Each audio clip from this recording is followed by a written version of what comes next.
गुरु भक्ति की जो पराकाष्ठा है, जो हाईएस्ट लेवल है, वो एक शिष्य में देखने को मिलता है। हमारे जो पुराने बुक्स है उनके अंदर उस शिष्य का नाम एकलव्य है।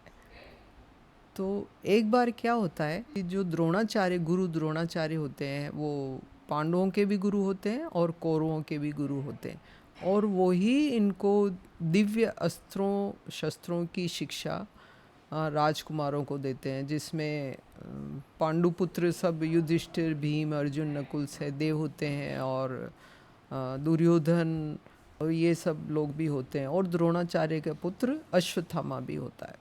तो जब ये एक बार उनसे शिक्षा प्राप्त कर रहे थे, तो आखेट के लिए यानी शिकार के लिए गुरु द्रोणाचार्य ने इनको राजकुमारों को परमिट किया कि भाई ठीक है, तुम वन में घूम के आओ, आखेट करके आओ। तो ये जाते हैं, साथ में इनके कुछ अनुचर भी जाते हैं, और एक श्वान भी जाता है, यानी कुत्ता भी इनके साथ में जाता है, राजकुमारों के साथ में। तो ये जंगल में जब घूम रहे होते हैं, तो वो श्वान होता है वो कहीं दूर निकल जाता है और उसके भौंकने की आवाज़ आती है।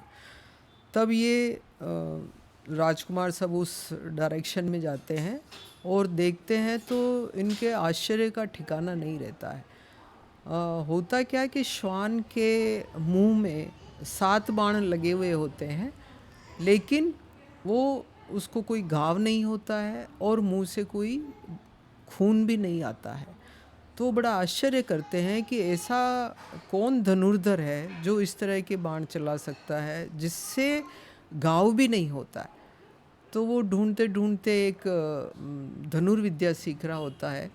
एक मेले कुचेले कपड़े पहने हुए, मृग चर्म पहने हुए एक व्यक्ति नज़र आता है।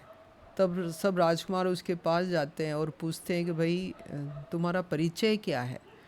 तब वो कहता है कि मैं निषाद पति हिरण्यधनु का पुत्र हूँ, और गुरु द्रोणाचार्य का मैं शिष्य हूँ, और मेरा नाम एकलव्य है। तो कि तुमने ये धनुर्विद्या कहाँ से सीखी? कि मैं गुरु द्रोणाचार्य के पास आया था, लेकिन क्योंकि मैं निषाद पुत्र हूँ, इसलिए उन्होंने मुझे विद्या सिखाने के लिए मना कर दिया। इसलिए फिर मैंने यहाँ जंगल में आके उन्हीं की एक मूर्ति बना के और गुरु का ध्यान करके और मैंने ये विद्या सीखना शुरू किया, और ये उस विद्या का ही परिणाम है और उस गुरु की कृपा है जिससे मैं ये सीख पाया। तब राजकुमार सब वापस गुरु द्रोणाचार्य के पास वापस वन से पहुंच जाते हैं, और वो बताते हैं कि आपका एक शिष्य आपके बिना केवल आपकी मूर्ति बना के इतना पारंगत हो गया इस शिक्षा के अंदर। तब गुरु द्रोणाचार्य उन राजकुमारों के साथ जंगल में जाते हैं, एकलव्य से मिलते हैं, और एकलव्य से कहते हैं कि भाई तुमने जो भी ये शिक्षा ग्रहण करी है वो करी तो मेरे नाम से ही है, मेरा ही ध्यान करके करी है, उसी से तुम पारंगत हुए हो, इसलिए मुझे तुम्हें गुरु दक्षिणा देनी पड़ेगी।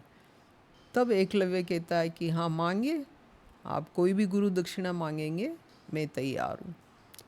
तब वो कहते हैं कि मुझे तुम्हारे दाहिने हाथ का अंगूठा चाहिए, क्योंकि गुरु द्रोण को लगा कि यदि ये विद्या में इतना पारंगत हो गया है, तो जिनको मैं ये विद्या सिखा रहा हूँ वो तो पीछे रह जाएंगे। जैसे अर्जुन है जो कि उनका प्रिय शिष्य था, तो उसके मुकाबले तो ये आगे निकल जाएगा, इसलिए उन्होंने उसके दाहिने हाथ का अंगूठा मांग लिया गुरु दक्षिणा के रूप में। और उसके बाद से फिर एकलव्य में वो ताकत नहीं रही जो उसके अंदर पहले थी। तो ये एक शिष्य की गुरु के प्रति भक्ति की और श्रद्धा की एक तरह से हमारे इतिहास में बहुत ही एक उदाहरण, आश्चर्यचकित करने वाला उदाहरण देखने को मिलता है।